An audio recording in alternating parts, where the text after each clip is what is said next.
yang paling susah tuh menjawab orang tua biasanya. Orang tua yang akan, "Aduh di event nanti akan seperti apa?" gitu biasanya kan. Lulusannya jadi I.O. ya? Jadi, Itu pasti itu. selalu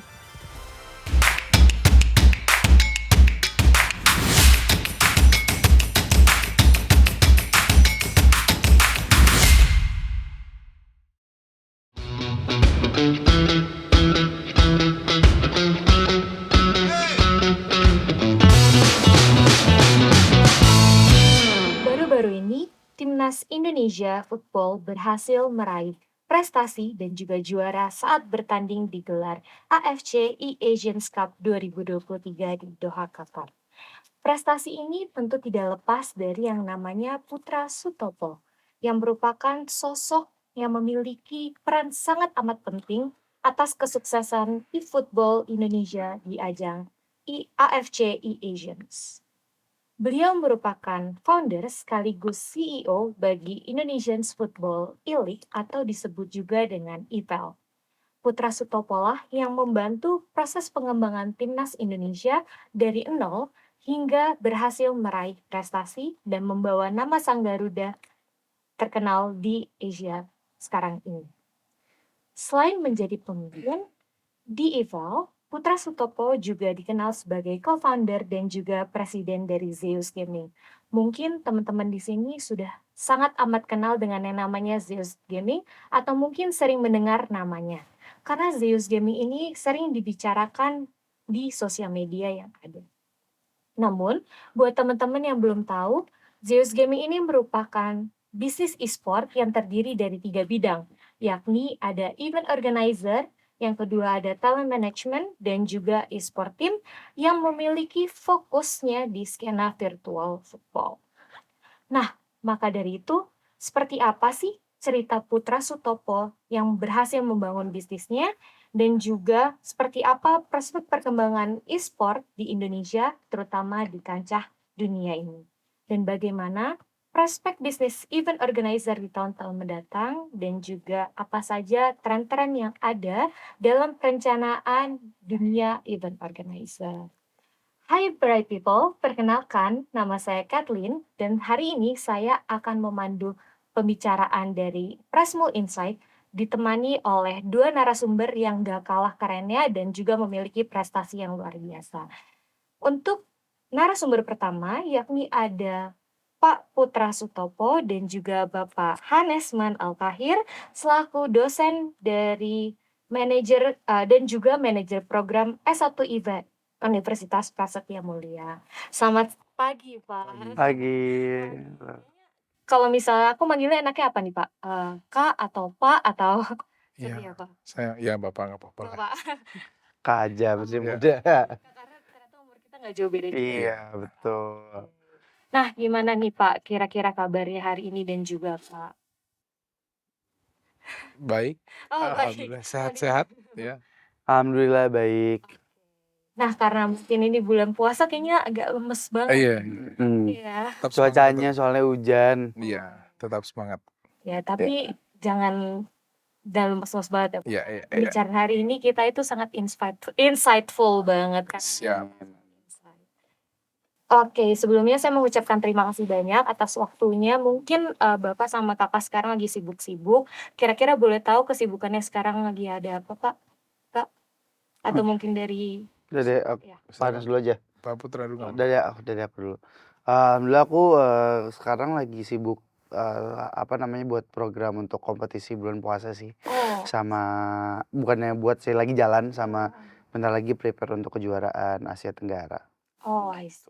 Keren banget. Kalau misal Bapak? Ya kalau kami sebagai akademisi ya, tentu kesibukannya kurang lebih ya di kawasannya atau eranya tuh ya mungkin lebih ke pendidikan, terus seperti biasa ada juga harus menjalin kerjasama terus dengan industri gitu. Jadi semoga bisa terus update ya supaya relevan juga dengan apa yang terjadi di industri saat ini gitu. Oke. Nah, sebelumnya nih buat teman-teman yang masih belum familiar, sebenarnya kita hari ini akan ngebahas tentang e-sport dan juga dunia persidanan ini. Nah, tadi sudah sempat saya singgung kalau misalnya ada yang namanya eval. Tapi kalau misal buat Bright People di sini belum tahu sebenarnya EVEL atau E-League Football itu tuh apa sih? Jadi, EVEL ini merupakan kompetisi Liga 1 sepak bola yang di mana itu versinya virtual. Apakah betul, Kak? Betul betul. Yes, betul. Nah, jadi kalau misal teman-teman ngelihat, kalau misal football kan bisa dimainin nih, tapi kalau misal kita sekarang yang di EVEL itu menggunakan game. Game Ya, e-sports. menggunakan game. Nah, untuk EVEL sendiri ini sudah berada di naungan PSSI atau disebut juga dengan Persatuan Sepak Bola Seluruh Indonesia dan juga diawasi oleh Federasi E-sport Indonesia atau disebut juga dengan PBSI. Nah, karena di sebelah saya sudah ada 2 orang yang keren, jadi kita akan masuki, sesi pertanyaan. Untuk yang pertama, untuk Kak Putra dulu. Kak, kalau misalnya dilihat ya dari rekam jejaknya ya, kan Kakak ini sebenarnya, masuk ke dunia event dan juga e-sport. Ya, Nah, kalau misalnya saya boleh tahu lebih lanjut, sebenarnya awal mula ketertarikan dengan dunia event dan juga dunia e-sport tuh apa sih, Kak? oke. Kalau ketertarikan dunia event sih sebenarnya aku dari SMA itu aku udah punya lini bisnis sendiri. Tapi awalnya tuh lini bisnisnya tuh bergerak di bidang F&B. Oh. Nah, terus waktu itu nggak sengaja sebenarnya nyemplung ke event tuh bener-bener nggak sengaja banget karena waktu itu habis dari bisnis F&B, biasanya pada saat itu tuh, kafe-kafe tuh pada ngundang live music untuk ngeramein acaranya, and then aku buat kompetisi e-sports. Ternyata apa namanya, nggak sengaja kok jadi rame warungnya, terus aku buat lagi, ternyata buat event tuh lebih seru dan menguntungkan pada saat itu gitu. Di kalangan anak SMA tuh IO-IO tuh lumayan. Nah, awalnya sih gara-gara itu sih nggak sengaja, tapi lama-kelamaan suka dengan tantangannya. Karena kalau event itu tuh tantangannya kita bener-bener unexpected banget ya Pak Hanes ya. Mungkin kita udah prepare segala macam, terus ada Betul. ada yang miss dikit, itu kita harus bisa, nyelesain masalahnya tuh secepat itu juga. Jadi menurut aku agak challenging, kenapa makanya aku suka event gitu. Nah, makanya juga waktu itu aku, waktu itu masuk Prasmo event tuh gara-gara pengen belajar juga sih. Aku kebetulan lulusan, alumni S1 Event Prasmo 2016 juga. Ya, jadi sebenarnya awalnya dari kecemplung dulu ya? Mhm. Dari kecemplungnya itu kan berarti kan dari event-nya dulu kan? Mmm. Kalau misal e-sport-nya tuh kenapa? Juga kecemplung kah atau emang, ada background-nya suka football gitu? Jadi sebenarnya, event pertama yang aku buat pertama kali itu adalah, e-sports. Oh, Aku nggak pernah e-sport. bikin kayak misalkan birthday party ataupun misalkan bikin acara-acara lain tuh nggak pernah, justru e-sports. Justru aku, waktu itu untuk mendatangin kafe aku daripada bikin acara musik yang di mana semuanya udah kafe-kafe bikin acara musik, nah aku mau coba bikin diferensiasi sendiri, aku mau bikin kompetisi e-sports yang kebetulan pada saat itu aku juga suka main game sama anak-anak SMA dan tongkrongan, jadi aku niatnya cuma ngundang-undang anak SMA dan tongkrongan. Gitu. Jadi event pertama aku tuh justru memang di bidang e-sports, baru setelah itu aku coba bikin birthday party, terus aku coba bikin, IO-IO kecil-kecilan lagi lah buat pensi, buat apa gitu-gitu. Oh, oke. Jadi emang mulai dari e-sport dan Mhm. sebenarnya e-sport ini, ada poin plusnya yaitu ngebuat bonding nggak sih, Kak, sebenarnya? Iya betul, bisa jadi. Oke. Nah, tadi aku juga udah sempat singgung ya, Kak, kalau misalnya ternyata eval itu tuh, sebenarnya juga ada bedanya gitu loh dengan yang lainnya. Nah, kayak misalnya kalau misalnya aku research-research nih ya, sebenarnya itu ada Liga 1 PES, ada Indonesian Gaming League, dan Mhm. juga IFPL Ya, namanya. Nah, kira-kira itu sebenarnya apa sih, Kak, yang ngebedain dari itu semua? diferensiasinya. Yes.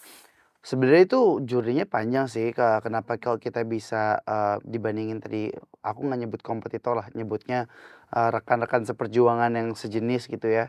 Kenapa kok kita punya diferensiasi, karena sebenarnya justru dulu kita nggak ada diferensiasi. Jadi sebelum ada eval itu tuh ada proses namanya Zeus Gaming yang tadi udah disebut.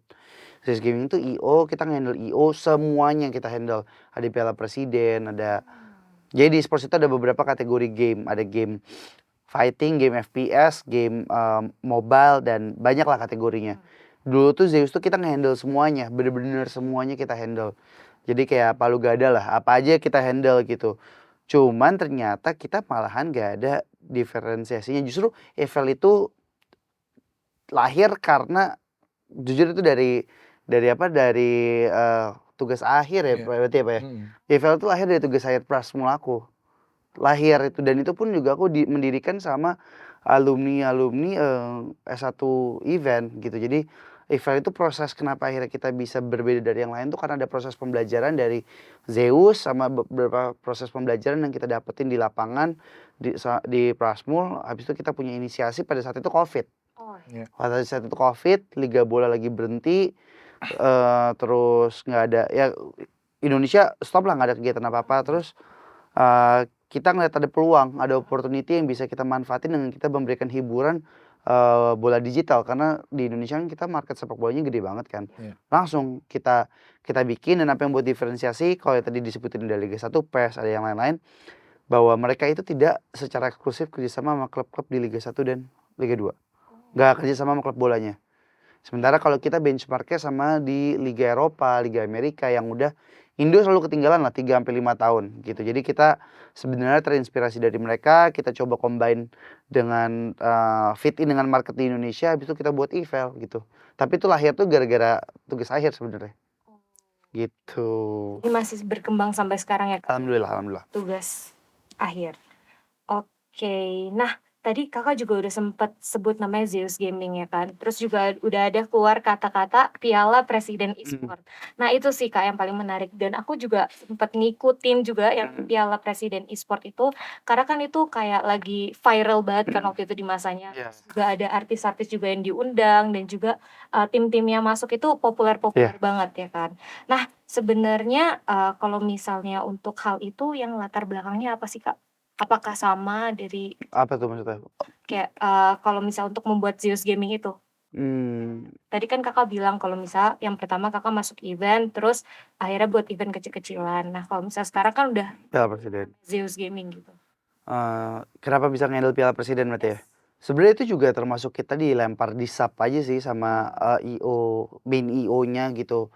Nah justru dari Piala Presiden itu makanya kita rebranding karena kita selalu kalah pitching sama, IO-IO yang berdirinya sama, jalannya sejenis, tapi kita selalu kalah pitching sama IO-IO yang sejenis kita lah, gitu. Sebenarnya kenapa bisa kepilih ya karena memang di tahun 2019 itu IO-IO e-sports itu masih dikit lah, masih ada 3 atau 5, yang, udah jalan gitu. Akhirnya kita dipilih sama main IO-nya untuk ngejalanin site activation, di Piala Presiden, udah kayak gitu. Jadi sebenarnya ceritanya panjang ya? Panjang panjang, justru dari habis Piala Presiden itu kita, sakit hati lah selalu nge-handle-nya site activation mulu gitu. Akhirnya kita coba rebranding, Oh, dari gitu. rebranding itu akhirnya bisa pecah telur lah. Pecah telur, abis itu sekarang kita jadi main IO, bukan main IO bahkan, kita udah bukan IO, jatuhnya kita udah promotor, kita yang nge-eksekusi event-nya sendiri. Keren banget. Nah, oke, tadi Kakak juga udah sempat, sebut juga tentang tugas akhir IPL itu. Nah, kira-kira sebenarnya kalau misalnya kita tarik belakang lagi, alasan Kakak sebenarnya ngambil event kan pasti tadi, balik lagi kayak pengen aja gitu kan, untuk belajar lagi. Nah, tapi sebenarnya kenapa memilih S1 Prasetya Mulia ini? Di event-nya, jurusan event. Ya, awal ini dulu deh Kak, kita bahas yang tentang masalah kenapa mau Masuk masuk Prasmul. Prasetya Mulia dulu. Karena aku dari dulu, dari zaman aku SMA, jadi sebelum aku ada e-sports aku tuh udah punya bisnis, aku tuh bisnis dari kelas 2 SMA gitu. Dan memang dari kelas 2 SMA itu aku pengen, masuk ke Prasmul. Udah komit untuk pengen masuk ke Prasmul karena memang Prasmul kan dikenalnya bahwa, universitas entrepreneur lah gitu ya, gitu. Dan memang dari dulu itu adalah komit untuk masuk Prasmul. Dan ketika lulus itu aku tes Prasmul by the way 8 kali.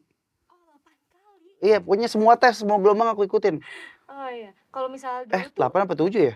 7 mungkin. 7 ya? 7, 7, Pak. 7. oh, 7. Semua gelombang aku ikutin. Oh, itu berarti udah tahap terakhir ya? Aku keterima di event tuh gelombang terakhir. Gelombang ke-6 tuh aku cadangan, bukan cadangan ya? Pak yang ada interview dulu ya? Ada interview dulu di marketing. Tapi memang jodohnya di event. Jadi sebenarnya milih event itu di last minute. Oh, oke. Jadi awalnya dulu marketing maunya? Bisnis. Oh, bisnis. Oke. Opsi pertama aku tuh bisnis, opsi kedua aku tuh marketing. Aku daftar dari gelombang 1 sampai 4. Gelombang 5 aku ganti marketing sama apa ya, aku lupa deh. Event itu baru di gelombang 2 gelombang terakhir baru aku masukin. Setelah aku cari insight ternyata di event itu aku bisa dapat marketing bisa, bisnis bisa, finance bisa, semuanya all in one di event, makanya baru aku ganti, aku pilih di event. Oke. Gitu. Walaupun gelombang terakhir akhirnya juga Iya. membuahkan hasil ya? Iya, akhirnya. Walaupun keterima di gelombang akhir ya. Iya, tapi nggak apa-apa, yang penting kan dilihatnya prestasi yang sekarang, Iya. bukan yang masa lalunya. Iya. Oke, nah karena tadi kita udah masuk ini, Kak, tentang dunia prasmulnya juga. Hmm. Kira-kira sekarang pertanyaan khusus buat Bapak nih, Iya. Kak. Tadi kan, sempat dibilang kalau misalnya anak-anak event tuh juga punya tugas akhir dan ternyata tugas akhirnya sampai sekarang. Nah, kira-kira itu tuh merupakan kekuatan yang dimiliki Prasmul nggak sih, Pak? Iya Atau iya juga ada kelebihan-kelebihan lain atau kekuatan lain yang Prasmul punya iya. gitu kalau Oke. misalnya sekolah di sini? Ya mungkin, Putra nih ya salah satu contoh gitu ya, alumni kami yang memang cukup, excel gitu, berhasil, dan masih banyak lagi alumni-alumni juga yang memang, merintis bisnisnya gitu ya, terutama di event sih. Kalau di event ini yang saya lihat kita kan juga melakukan apa ya, track record gitu ya. Kita lihat, oh alumni-alumni kita yang tadi seperti Putra merintis bisnis dan masih jalan tuh ternyata cukup banyak gitu.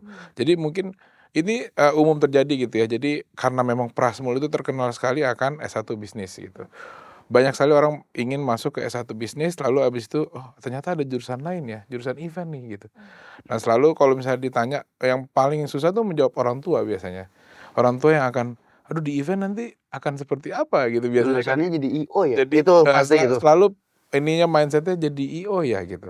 Ternyata, kita harus menjelaskan kepada mereka bahwa di event itu banyak sekali gitu ya, IO itu ya pelaksana gitu ya. Tapi kalau tadi mau bicara bisnisnya, nah sekarang yang udah Putra lakukan jadi promotor, yang memikirkan bisnisnya gitu. Jadi, akhirnya ternyata, mindset itu jadi berubah, ke belakangan ini gitu bahwa, oh ternyata di event ini juga bisa bikin bisnis ya, cuman bentuk bisnisnya tuh sebuah event gitu. Oke. Ya bentuk bisnisnya sebuah event dan kalau misalnya dilihat kekuatannya di mana gitu ya, sebenarnya kami kan juga menjaga hubungan baik juga ke industri dan rekan-rekan akademisi lain gitu. Jadi kalau kita mungkin mirip sama Putra tadi, prinsipnya kita atau semangatnya kita sebenarnya kolaborasi. Iya, Karena kolaborasi. event ini besar banget movementnya gitu ya, nggak bisa juga dilakukan hanya satu sekolah gitu, harus harus, se-Indonesia gitu kalau mau event se-Indonesia ini berhasil.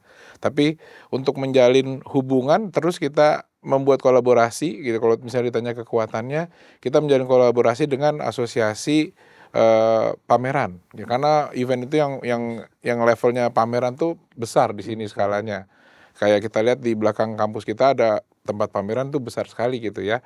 Terus yang kedua juga kita sama promotor musik, dan kalau udah bisa bicara promotor sebenarnya bukan musik aja, promotor tuh bisa banyak gitu ya, tidak hanya musik, bisa ke bisnis lain lagi. Dan mungkin yang terakhir juga kita mulai menjalin ke, art events, jadi seni, apa namanya, karya seni tapi membuat eventnya seperti apa. Jadi, 3 hal itu yang kita lagi, fokuskan gitu sebenarnya, dari apa, industri atau kita biasanya bilangnya bisnis event. Jadi event yang berbasis bisnis gitu ya, formal perusahaan, lalu, promotor, jadi promotorship gitu, jadi membuat sebuah IP, kayak yang Putra bikin ini sebuah intellectual property gitu. Jadi nanti, Putra di masa yang akan datang yang dia jual sudah sebuah, license-nya gitu kan, hak siarnya dan lain-lain. Nah, jadi mikirnya udah ke sana. Jadi semuanya tetap bisnis sih akhirnya gitu ya. Kurang lebih seperti itu. Jadi kekuatannya kita menjalin kolaborasi dengan berbagai asosiasi di industri dan juga dengan akademisi lain gitu. Ya, Oke oke, heeh, jadi itu kekuatannya, Pak. Tapi ya, saya mau nge-highlight yang tadi sih, benar banget. Kayak misal mindset orang tua ya Mas, pasti kalau ambil jurusan event maunya jadi event organizer gitu. mhm, Dan juga mungkin beberapa orang tua juga maksudnya kurang setuju dengan anaknya untuk jadi event organizer gitu, ya, Pak. Nah, itu sih, Pak, yang tantangannya mungkin ya, ya, Kak. Oke. Nah, karena kita masih, berbicara seputar tentang dunia perkuliahan dan juga jurusan event sendiri, kira-kira aku mau tanya lagi ke Mmm. Kak Putra, Kak, kira-kira ada nggak sih, Kak, pengalaman, kuliah di S1 jurusan, event ini yang menarik banget dan nggak pernah bisa lepas? Kalau yang aku suka di Prasmul cuma satu sih, langsung kerja praktek sih. Karena kalau di event, aku nggak tahu ya di jurusan lain kayak gitu apa enggak. Aku semester 1 udah di magang, Oh, udah magang. semester 1 udah ya, magang, semester 3 magang lagi, semester ya hampir setiap semester deh, cuman 2 apa 3 semester yang kita tuh nggak kerja lapangan gitu. Oh, Jadi kita ganti-ganti, apa namanya, belajar yang tadi Pak Hanes bilang, Event itu ada banyak, ada art, ada, Bisnis. MICE, ada, promotor musik. Jadi kita, alhamdulillah waktu di Prasmul itu, kita dapet ilmu semuanya, oh ternyata kalau jadi kita, nge-handle art kayak gini ya, kalau kita, ada di dunia, MICE kayak gini, karena beda banget sih, bener-bener, beda banget sih. Yang aku suka cuma itu aja, kerja praktek, dan waktu itu kita sempet disuruh bikin IP, Ya, project, sendiri di semester 4 kalau tiga nggak empat ya. 3, 4, itu kita nggak ikut orang lain, tapi kita suruh, bikin IP sendiri, ngebentuk sebuah tim, dan itu menurut aku yang ngebekas banget sih, karena itu kita tahu gimana cara kita nge-build dari nol, gimana kita komunikasi sama tim, gimana kita mengetahui kemampuan tim satu sama lain biar nggak terjadinya bentrok dan lain-lain. Itu sih yang aku suka, dan alhamdulillah aku sampai sekarang sama tempat magangku yaitu, Liga Mahasiswa, malah jadi partner, malah kita kerjasama. Dan ada beberapa, bekas kita magang-magang gitu, eee, jadi saling kenal satu sama lain Iya. sih, kayak gitu. Karena dunia event kecil itu-itu aja Iya. orangnya, gitu. Berarti balik lagi ya, kekuatannya sebenarnya apa yang Kakak suka itu merupakan kekuatan dari yang Ya, Ya. kalau yang aku suka di kuliah, apa yang aku ingat sih cuma kerja praktek sama nongkrong sama anak-anak Prasmul tuh, dan nongkrong produktif. Karena anak-anaknya tuh pada kritis-kritis. Mau yang anak-anaknya males juga tetap aja pasti pada kritis-kritis. Itu sih yang aku kangenin di Prasmul tuh, nongkrong-nongkrongnya, Iya, aku gitu. setuju sih dengan hal itu. Kayak kita bisa nongkrong tiba-tiba ada inovasi Ide, baru, ya ya, tiba-tiba dijalanin, tiba-tiba udah jadi yes, aja. karena anak Prasmul rata-rata beneran mau yang rajin, mau yang nggak rajin tuh pasti pemikirannya kritis. Yes, betul banget. Nah, untuk, pertanyaan selanjutnya nih, Kak. Karena kan tadi, Kak Putra juga sempat nge-highlight tentang kalau misalnya event itu banyak, jadi Ya. kan, juga ada kerja praktek. Nah, Ya. kerja prakteknya itu sendiri sebenarnya, disuruh untuk kayak misalnya mau ambil kategori apa gitu atau Ya. dibebasin gitu? Jadi memang tadi seperti Putra bilang tuh bener, karena dunia event ini sangat banyak variasinya.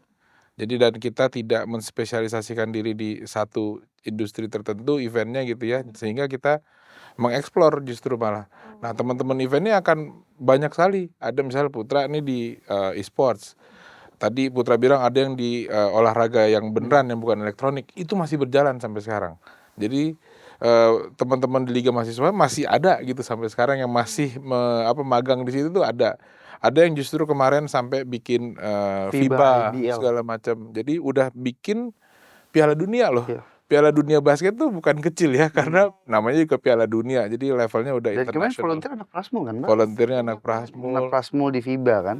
Jadi di olahraga kita ada banyak sekali teman-temannya, terus di musik juga banyak sekali, itu hampir semua promotor, semua festival pasti kita ada gitu. Pasti kita berkolaborasi, karena ya kalau nggak kolaborasi nanti teman-teman ini, jadi kalau di event itu kan pembelajarannya di semester akhir itu sebelum mereka lulus, mereka harus sudah di industri dulu. Jadi tujuannya adalah mempelajari ekosistem si tempat mereka magang tadi. Sehingga setidaknya lulus dari sini itu menguasai satu ekosistemnya. Setidaknya dia tahu tentang e-sports, setidaknya dia tahu tentang festival, setidaknya tahu dia tentang wedding. Semuanya itu sangat variatif. Dan lulusannya tadi Putra bilang udah makin banyak, orangnya itu-itu aja. Bahkan yang lucu nih, kemarin aku udah dengar ada kabar selentingan bahwa sudah ada alumni event yang kerja di sebuah brand yang sama, alumni beda angkatan, dan udah berantem. Tapi saya melihatnya justru positif. Iya. Positifnya adalah tadi anak-anaknya tuh berpikirnya kritis ya. Berantem itu kan berarti dia Positif. berantem itu kan berarti dia memperdebatkan idenya gitu ya. Tapi akhirnya saya udah ngeliat bahwa ya itu, bahwa udah mulai berubah nih mindsetnya, bahwa jurusan event tuh udah mulai banyak yang minatin gitu ya. Udah sampai masuk ke brand loh, brand internasional, saya nggak usah sebut mereknya, tapi mereka sudah ada di sana gitu. Jadi ya bisa kemana-mana gitu, bisa ke brand bisa, atau buat IP sendiri seperti Putra bisa gitu. Jadi pilihannya bisa cukup beragam sebenarnya. Yang Ya. IBL juga itu akhirnya collab. Waktu masa Covid itu, kebetulan yang megang IBL itu, kakak Rayhanda. kelas aku, Rayhanda. Heeh. Covid IBL tutup, collab sama aku untuk bikin e-IBL. Hmm. Bikin e-IBL. Jadi kolaborasi antara Rayhanda dan aku, dari anak event apa yang kita ini nih karena liga berhenti, karena kan sponsorship harus tetap jalan, kalau nggak di-cut off kan Iya, IBL-nya. betul. Ya udah kita buat ya kompetisi, apa namanya, Elektronik. elektronik tapi versi basketnya, Iya. ngundang pemain-pemain atlet basketnya, dan itu kita minim budget, akhirnya aku dan Ayahanda muter-muter otak, akhirnya kita bikin di ini di kamar juga akhirnya, di kamar. Gitu. Iya. Iya. Iya bener sih, tapi untuk menanggapi yang tadi kata Bapak sendiri, kalau misalnya event itu sekarang udah mulai luas, Ya. dan apalagi sekarang perkembangan zaman ya Pak, Ya. jadi semuanya itu ya balik lagi sosial media dan Ya. akhir-akhirnya juga event-event yang ada gitu. Nah, ya seperti saya bilang di era sekarang kan pasti disrupsi itu besar-besaran banget kan, dan juga terutama kita dituntut untuk inovasi. Jadi kalau misalnya nggak inovasi ya kita nggak bakalan bisa maju dan Ya. nggak bakalan bisa bertahan hidup untuk sekarang.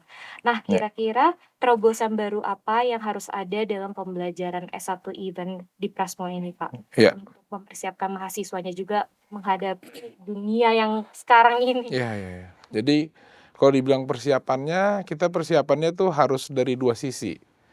Mental orangnya atau software-nya gitu ya, dan hardware-nya ya. Nah kalau untuk mental orangnya, di setiap pembelajaran kami, kita udah nggak bisa pakai model pembelajaran konvensional lagi. Maksudnya pakai textbook, itu udah kadang udah nggak masuk ya ke teman-teman mahasiswa ya. Dan, kadang-kadang juga yang ada di textbook itu seringkali bisa jadi udah ketinggalan gitu eranya ya. Nah, soalnya kita sudah berhadapan dengan bukannya orang konservatif lagi. Kalau zaman dulu kan model belajar konservatif nih, terus berubah jadi model belajar modern. Sekarang udah lewat, sekarang udah postmodern rasanya. Karena semuanya udah terkoneksi di internet. Jadi kalau mulai dari kami ya, dari secara software kita minta saat misalnya, misalnya orang mau buat IP, Putra juga membuat IP dan segala macam. Coba dong di-riset dulu konsumennya. Nah kalau misalnya konsumennya di-riset, kalau zaman dulu kan mungkin masih interview gitu ya. Nah kalau sekarang kan udah enggak tuh. Sekarang mereka ada di mana? Di Discord gitu misalnya. Putra pasti udah masuk ke sana, Discord, Twitter. Saya lihat Putra tuh aktif gitu ya, menanggapi semua sosmed gitu. Nah kalau Putra nggak melakukan itu kan susah Nggak ya, bisa, nggak penetrasi bisa. marketnya kurang. Itu, karena marketnya adanya di situ. Marketnya di sosmed, marketnya di platform-platform gitu. Nah, kayak Putra itu harus siap kan, di semua platform dia harus jawab, harus ada. Nah, itu kan menurut aku juga keterbaruan ya, yang mungkin kalau kita mundur 5-10 tahun lalu nggak ada itu. Kalau sekarang Putra harus aktif tuh, saya lihat di sosmed. Iya. Dia menanggapi ini, ada isu ini, dia counter ada isu ini. Ya kalau enggak, ya karena itu kaitannya nanti ke bisnis. Jadi semua bisnis itu akan berhubungan dengan sosmed karena manusianya adanya di sana. Apalagi di Gitu. era sekarang era digital. Era digital. Kalau nggak Atau ditanggepin, bisa buat bisnis nggak baik. Nah itu baru software-nya. Kalau hardware-nya juga kita mulai nyiapin lah ya, kayak misalnya kemarin udah mulai kerjasama misalnya dengan Google gitu, bahwa teman-teman tuh setidaknya sekarang, kalau dulu kan bikin kalau zaman Putra mungkin masih pakai maket gitu ya Put Iya. ya. Kalau sekarang udah mulai mau arah ke SketchUp gitu. Oke. Jadi bisa bikin apa namanya, layout panggung, terus mulai divisualkan gitu ya. Sehingga harapannya itu bisa lebih baik lagi, karena kan kita belajar dari industri ya, bahwa teman-teman yang lagi sekarang kan saya suka nanya gitu, "Lo ngapain?" misalnya gitu, setelah lulus, "Oh saya kerja Pak," misalnya di brand, gitu disensor gitu ya. Nah pas kerja di situ dia harus, "Kamu ngapain di situ?" "Iya Pak, kita bikin mock up stage, layout-nya segala macam." "Oh berarti kan kebutuhannya kayak gitu ya." Betul. Nah aku mulai ini juga, maksudnya kita dari Prasmul tuh, kita harus punya nih, kita harus ngenalin ini, mock up, SketchUp dan lain-lain ke teman-teman, itu harus mulai diperlakukan gitu, karena itu akan sangat bermanfaat gitu. Ya itu sih, jadi selain software, hardware-nya juga disiapin gitu ya. Betul banget, berarti ini Heeh. udah paket lengkap ya Pak untuk Iya, kalau di jurusan event ya harus semua tuh. Oke. Nah, karena tadi kita juga masih kita udah ngebahasin dari Kakak sendiri, bisnisnya Kakak e-sport, terus kita juga udah sempat ngobrol-ngobrol tentang, gimana di event di Prasmul ini, dan juga sekarang aku mau masuk ke pertanyaan, kira-kira, sebenarnya apa yang diajarin di Prasmul ini tuh relate gak sih Kak sama kehidupan atau industri Kakak yang sekarang ini? Yang diajarin? Yes. Sebenarnya kalau aku secara keseluruhan, baik yang diajarin, baik yang dirasain, baik yang apapun lah yang, pengalaman aku dapetin di Prasmul itu jujur impact sih. Dari hal simpel aja deh. cara kita berpikir. Cara kita berpikir tuh aku bersyukur banget aku ketemu sama teman-teman yang kritis ya, di Prasmul itu pasti semuanya kritis. Pasti mereka udah punya tujuan hidup deh. Ini lulus habis dari Prasmul tuh mereka mau ngapain tuh at least udah tahu. Karena itu yang penting loh di kuliah. Iya, betul. Jangan sampai kita salah pergaulan kan. Kuliahnya nyantai-nyantai aja. Sebenarnya itu deh cara berpikir orang-orang di sini tuh menurut aku yang ngebuat kita jadi push to the limit kayak, "Wah, ini aja udah punya ini orang aja udah punya plan, Iya. masa kita nggak punya plan?" Itu sih satu cara berpikir. Kalau pembelajaran mah udah pasti ya. Pembelajaran ya apa namanya, banyak hal-hal yang udah aku dapetin lebih dulu sebelum aku lulus. Karena ternyata banyak orang-orang event yang udah berkecimpung di sana 3, 4 tahun masih lupa sama beberapa hal-hal yang diajarin gitu loh. Sementara aku yang mungkin masih junior yang masih 1 tahun 2 tahun aktif di industri event, aku udah tahu beberapa misalkan hal-hal yang, oh selesai ini kayak gini nih, selesai kayak gini, yang udah kita dapetin baik itu dari para dosen ataupun dari apa namanya, experience yang kita dapetin sih kayak gitu. Jadi kalau aku secara all in one package di Prasmul itu, nggak cuman apa yang aku dapetin dari belajaran, tapi dari lingkungannya, dari semuanya, itu ngebantu banget sih di apa namanya, di kehidupan. Yes, bener banget sih. Nah, itu tuh mungkin Kakak juga dapat lingkungan yang di event ini yang juga suportif semua ya, Kak? Oh, di event itu kita berantem, tapi berantemnya berantem berantem karena ini sih, berantem karena apa namanya, enggak, karena kita mau adu-aduan event mana yang lebih baik. Dan itu memang dibentuk sama dosen-dosennya Iya. untuk kita ribut soalnya kayaknya. Beneran, jadi kita dibagi 3 kelompok, itu dibikin acara terbaik ya Pak ya, Iya. antara 3 kelompok ini. Jadi kita emang harus adu kreativitas, harus Iya. adu apa. Itu Permata ya kalau nggak salah waktu itu ya? Bukan, Bukan Permata ya? ada lagi, Iya iya iya. ada lagi itu. Yang ini Pak Ja yang aku konser musik di bukan konser yang di Oh, Bandung, iya iya yang iya. Iya beda-beda iya itu. iya. Kita dibikin beda-beda untuk saling bersaing, Iya iya iya iya. gitu.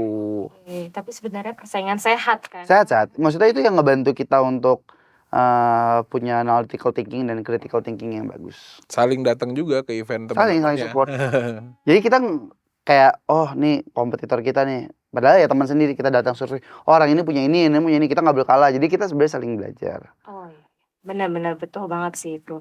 Nah, kalau misalnya untuk Pak Hanes sendiri Ya. nih, Pak. Nah, tadi kita juga udah sempat ngobrolin juga tentang visioner bisnis yang event untuk kedepannya. Nah, kira-kira sebenarnya industri event ini akan berkembang seperti apa sih, Pak? Iya. Dan juga tren-tren apa nih yang bakal muncul untuk kedepannya? Iya. Kalau pandangan saya ini lagi ada beberapa teman-teman di industri yang mulai collab lah ya, kerjasama gitu, bahwa "Bro, gue perlu teman-teman event dong," gitu ya. Nah sekarang saya push lebih jauh dari itu, jadi tidak hanya sekedar mereka magang di sana, tapi saya maunya mereka langsung terlibat gitu di dalam keputusan ya. Sehingga dan saya lihat juga ya tadi, kaitannya dengan yang tadi era disrupsi tadi, bahwa sekarang itu nggak bisa hanya mengandalkan pengalaman gitu. Ini pengalaman aku ya, maksudnya ngobrol sama teman-teman di asosiasi, di industri, semua pemain yang udah pengalaman puluhan tahun aja itu bisa rugi. Padahal dia ada pengalaman loh membuat event ya. Jadi sekarang para pemain di industri pun juga mulai memperhatikan bahwa ternyata landscape marketnya kita tuh berubah ya gitu. Kita tuh harus adaptasi, harus riset dulu sebelum ngapa-ngapain gitu ya. Kalau dulu mengandalkan pengalaman jadi pede gitu ya. Iya. Orang kan selalu bilang, "Ah, event mah learning by doing aja," gitu ya, berdasar lo udah pengalaman, udah lo bisa gitu. Itu mungkin awalnya kayak gitu, tapi ternyata kita bicara tentang konsumen atau visitors yang datang ke event itu berubah landscape-nya. Jadi ternyata model yang dijalankan selama ini di industri ini ternyata harus adaptasi juga. Jadi saya mulai ngelihat nih ke depannya, kalau pandangan saya akan makin banyak inovasi event. Kalau dulu inovasinya agak minim, karena mungkin belum ada resources yang cukup gitu ya, yang cukup maksudnya kritis tadi Putra bilang. Nah, kita kan mulai injek nih resources ini, kita udah angkatan yang udah lulus tuh mungkin 15 sampai ke 19 gitu, udah 4-5 angkatan gitu ya. Udah mulai tersebar kan, dan itu ternyata menular gitu, menular dalam artian ke si owner event-nya gitu. Ternyata iya ya, udah ternyata pengalaman saja tidak cukup gitu. Ternyata pengalaman tuh disandingi, harus digandengin sama, knowledge yang baru juga.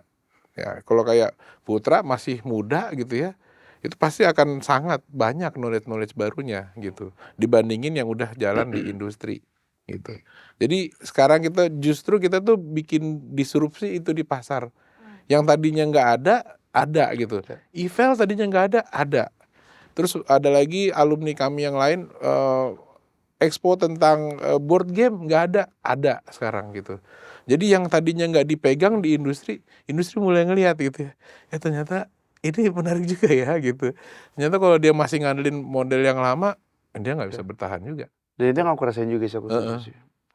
Karena di dunia event itu beda-beda, apa namanya, zamannya misalkan kalau dulu nggak perlu ada digital, yang penting mhm, dapat sponsorship, visitor rame, udah, udah mhm, selesai. Sekarang visitor rame, belum tentu brand mau nempel. Sekarang pasti brand maunya digitalnya rame nggak, ininya rame nggak, mhm, apalagi yang bisa dijual dan lain-lain, gitu. Itu bener banget sih, apalagi kayak, kita kan juga maksudnya sebagai di Pressmall ini, itu udah terkenal banget ya Pak mhm, dan Kak, untuk event-event yang ada dan mhm, mungkin event-event-nya itu dari tahun-tahun turunan dan mhm, kita mungkin, base-nya masih kayak yang penting pengalaman orang event, mhm, learning by doing dan itu mhm, sebenarnya tau-taunya ujung-ujungnya rugi juga mhm, Iya, iya. gitu. Nah, itu sih yang sebenarnya kayak harus ada Challenge. diubah mindset-nya iya, juga. Nah, kalau misalnya, kita akan moving ke pertanyaan selanjutnya. Kalau misalnya kira-kira nih, teman-teman di sini mau masuk ke dunia event itu kira-kira butuh skill apa aja sih? Mulai dari Kak Putra dulu mungkin. iya, Oh, skill apa aja? Ini Iya.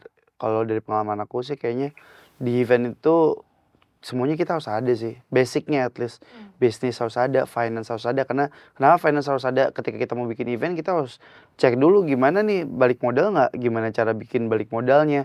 Terus kalau dulu di event tuh diajarin perhitungannya worth it nggak ya Pak untuk kita invest nih, iya, jalanin event kayak gini tuh worth it nggak, ada kayak rasio-rasionya lah dulu tuh diajarin, makanya finance juga penting. Marketing penting, terus apa lagi ya? Aku, itu sih paling bisnis, finance, marketing kalau menurut aku semuanya tetap dibutuhin sih, Oke. tetap dibutuhin kalau di event. Kayak bisnis ya gimana caranya, kayak aku misalkan aku IP, berarti kan kalau IP kan bukan one stop event, bukan event yang, cuma satu kali terus selesai, tapi kan aku bentuk IP, gimana caranya biar event aku ini atau IP jadi aku sebuah ini brand, jadi sebuah brand mhm, gitu. Berarti kan harus dipikirin bisnisnya, bisnis apa aja yang bisa di-monetize dari IP yang udah aku ada ini. Oke, bisa jual hak siar, bisa nambahin fitur ini, bisa ini dari segi bisnis. Terus dari segi marketingnya, sekarang udah era digital, gimana caranya biar kita bisa ngikutin tren. Makanya tadi Pak Anies bilang aktif di sosial media gitu. mhm, Ya sebagai sekarang, aku, apa namanya, kalau cuma di event dong, orang event tuh rata-rata maunya di belakang layar kan. Setuju. Orang event kan rata-rata mau di belakang layar, dia nggak bakal mau nunjukin, siapa. Sementara ternyata kalau menurut aku sekarang personal branding itu penting. Betul. Jadi aku, lebih kayak ngasih tahu dari sisi POV sebagai promotor tuh kayak gimana, dan ternyata ketika aku aktif kayak gitu tuh juga bisa ngedatengin brand, karena brand lebih trust gitu. Iya. iya, Jadi menurut aku harus bisa at least semua aspek sih. iya. Iya, iya, kayak Kalau gitu sih. misal menurut Bapak sendiri? Ya, ini pengalaman nih, lagi-lagi berdasarkan pengalaman dari ngelihat apa yang dihasilkan di alumni kami gitu ya. Alumni kami itu terkenal dalam artian cukup adaptif. Dia dengan tadi Putra ada bilang dari semester-semester awal langsung kerjanya di lapangan Iya, gitu. Jadi terkenal cukup adaptif menghadapi, situasi. orang, situasi yang tertekan gitu, mereka stress levelnya udah cukup jago lah bisa dibilang. Jadi kalau dibilang skill apa sih yang dibutuhkan di event itu, mengikuti ini ya, dia harus punya skill, skill analytical gitu, berhitung dan lain-lain itu kuat, dan juga skill untuk, seninya, untuk imajinasinya, karena kalau Kreativitas ya. kreativitasnya itu juga harus tinggi. Jadi nah makanya dari awal tuh saya selalu bicara ke orang tua bahwa di event ini susah gitu, karena dia harus punya keseimbangan antara creativity sama analytical cukup kuat gitu. Tapi kalau bisa, dia akan excel di mana aja, saya bilang gitu. Selalu selalu kita bilang gitu. Jadi Putra tuh bisa belajar, kesenian sampai tarian gitu, kerjasama dengan IKJ waktu itu, sampai belajar, statistik yang paling jelimet gitu. semuanya dia harus dia dapat, karena menurut kami di event, di industrinya tuh harus begitu. Dia kreatif dan juga analitikalnya harus tinggi. Nah itu menurut kami kalau misalnya dia seorang, mahasiswa itu bisa sampai, excel di dua-duanya, nanti pas lulusnya dia gampang gitu. Dia akan Bisa fit in lah di bisa fit in di mana aja dan excel gitu. Dan terbukti Iya, ya, Pak. pengalaman dari yang, basic. alumni-alumni kami gitu. Boleh dicek deh datanya, yang nganggur tuh berapa gitu, Ya. itu bisa dibilang, minim banget gitu. Rata-rata sebelum sebelum lulus udah ada, Minimal ada lah, minimal udah punya minimal udah kerja punya kerja atau atau nggak bisnis. bisnis, Wow, pasti udah keren begitu, sih. Jadi gitu. udah terlihat lah kredibilitasnya Iya kalau misal masuk di iya Universitas Prasetya Mulia iya, ini sendiri. jad Tapi sebenarnya event agak rumit juga ya, Pak. iya, Saya pikir kayak, oh yang penting kita cuma bisa, kreatif kreatif dan kreatif mhm gitu. Karena kan, nggak perlu untuk mikirin yang lainnya, tapi mhm, ternyata sebenarnya financing, marketing itu juga harus dipelajari. Walaupun nggak perlu expertise di iya, semua yang tadi itu ini, tapi Yes. emang kalau di event kita harus kalau berdasarkan pengalaman aku, Ya. harus punya, basic ya. Dan memang nggak segampang itu, karena orang ngiranya masuk event kayak, ya paling lulusnya jadi IO. mhm Padahal sebenarnya lulusannya event itu ada banyak, kita bisa jadi creative agency, nye mhm, nye nye apa, nyebrang ke sana, kok nggak IO, kok nggak promotor, padahal kita di event itu dituntut untuk kreatif. Yap.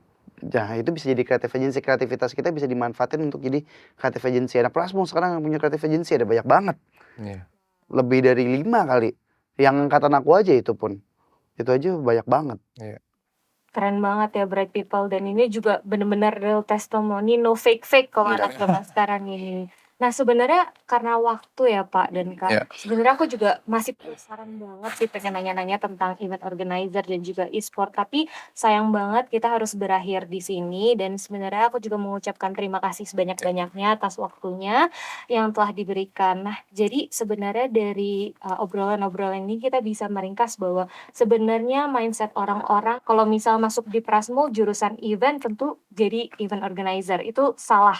Jadi sebenarnya event ini mempunyai banyak komponen dan sebenarnya bisa, untuk masuk ke dunia kemana aja, Pak, itu juga. Dan sebenarnya untuk membutuhkan, menjadi event organizer yang baik, sebenarnya juga harus memiliki skill-skill, financing, juga marketing dan yang lain-lainnya. Terutama event ini bukan hanya menggunakan pengalaman, tapi juga ada basic knowledge dan juga beberapa, terapan-terapan yang harus diketahui. iya, Oke. Nah, sekali lagi terima kasih atas waktunya, Pak sama-sama. dan Kak. Kita harus berakhir di sini. Buat teman-teman yang masih penasaran seputar tentang jurusan event dan juga kampus Universitas Prasetya Mulia, bisa langsung aja kunjungin kita di BSD dan juga mungkin, bisa mendapatkan informasi lebih lanjut melalui website kita di www.prasetyamulia.ac.id.